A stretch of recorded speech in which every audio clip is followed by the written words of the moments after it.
Hey guys, it's Matt here, and in this video, we're going to be going over how the iPhone 6 fares in 2023, and Yeah, so I don't know how only 8 seconds in I messed up this part. This is an iPhone 6S. Anyways, back to the video. and how I actually used it for probably half a year.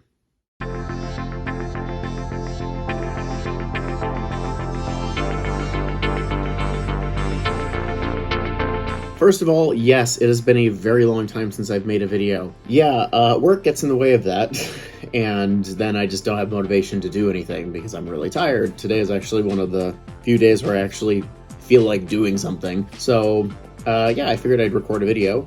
It's mostly gonna be just a talking head video. I mean, hey, it's better than nothing at all, right? Well, anyways, so for the longest time, I finally just switched away from this stuff.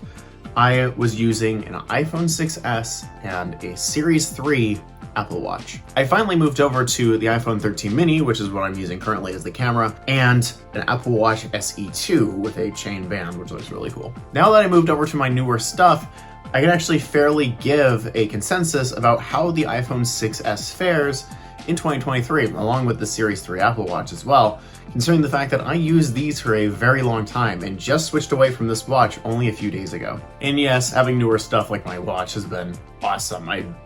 Genuinely, it has been one of the nicest experiences to have a watch that's supported, but also just a lot faster. The iPhone 6S still gets security updates to this day, along with the Series 3 Apple Watch. The Series 3 Apple Watch got one around a month ago, and it was watchOS 8.8.1.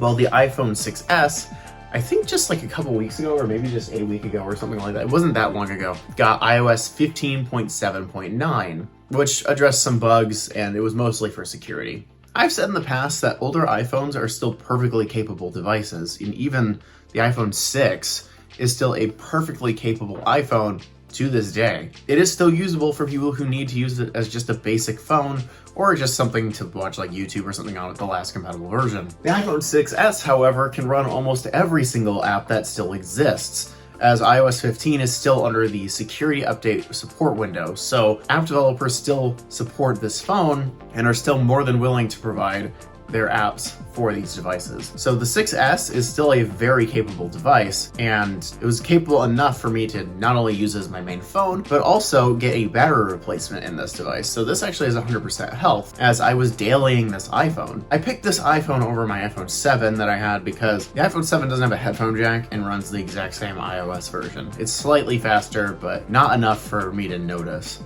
So yeah, day to day, this phone was okay, actually. iOS 15 was a good stopping point for the iPhone 6S. In fact, I actually have an iPad 5 running iPadOS 16, and it doesn't run it very well. They gave that device too many updates. With the iPhone 6S losing support with iOS 15, it feels pretty fast using built-in apps and okay at best using modern apps like Discord or YouTube and stuff like that, apps that would normally demand that you have a newer phone, but will work just fine on this one. When I was using this iPhone, it did kind of hurt to not have iOS 16 features at the time. Like, there was no lock screen customization, there weren't any improvements to, like, I'm trying to remember, what was actually added in 16? So when I was using this iPhone 6S, it did kind of hurt to not have any of those improvements, as this phone did not get the lock screen customizations, nor did it get the undo send in iMessage and some of the other improvements throughout the operating system. Other than that, there wasn't that many differences. The home screen was identical, as the widgets were not interactive yet in iOS 16. The whole app library and all that stuff was added to this phone anyways, so I got most of the experience just on this device. You could download files straight from Safari on this phone. You could save them directly to the device in the Files app like you could since iOS 13, and 11 added the app, but 13 made it more powerful. And this paired with my Series 3 Apple Watch actually worked really well because the Series 3 Apple Watch got cut off with watchOS 8.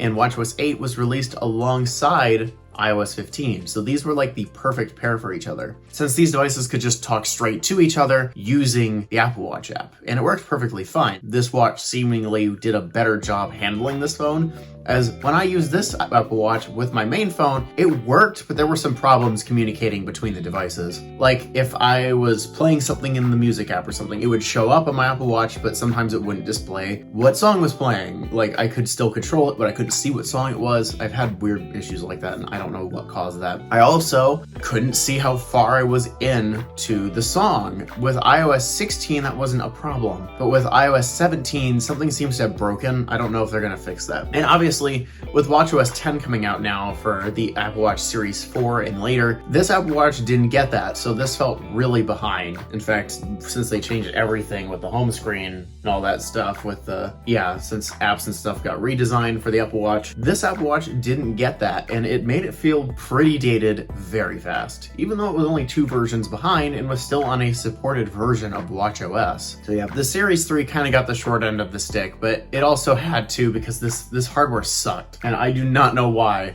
they kept selling this watch for so long. When it came to just generally using this device, let's just say for music or anything else like that, it was a really nice experience though, because iOS 15 had almost everything that I wanted out of my iPhone. With iOS 13 adding the ability to download files straight from Safari, as I mentioned earlier, live lyrics being added also in iOS 13, widgets being added in iOS 14, focus modes being added in iOS 15, all that stuff made it to this phone, and it made it actually feel very modern. The iPhone 6S actually turns out to be a very capable device, and if you still have one of these and are still very happy with it, I would encourage you not to upgrade unless you really want the newer features that iOS 16 and 17 brought to the table. When going back to this iPhone, let's just say, it was very interesting to go back and just see how people with older phones used them, and it was also interesting too because back when this iPhone 6S was the latest, I was still rocking an iPhone 5. And that thing was not amazing when iOS 10 rolled around. It was fine, but once iOS 10 got to its later stages, it was clear that the iPhone 5 and 5C were gonna get cut. Seeing such an old device still get very modern software and actually run it very well was actually really cool, and one of the reasons why I use it as a daily phone. Actually, considering the fact that the iPhone 6S is using a chip that is 8 years old, and same with the iPad 5, which even got an extra version past this device, it's pretty incredible to say the least that this iPhone remained usable for that long. With that being said, I'm gonna be done rambling here soon because that's all this video is. This is a very low effort video because I've had very little time to do anything in regards to high quality videos or anything, and I'm hoping to get back to that sometime soon, but right now it does not look like it, so we'll see. But the iPhone 6S, is this still a good phone to buy in 2023? I would suggest if you're going out to try and buy one of these, I wouldn't do it unless you can get one for a really good price. But otherwise, the iPhone 6S, if you have one still, I don't think it's time to upgrade yet. As long as it still does everything that you need it to do, then I think that this phone will serve you very well for at least another year or two.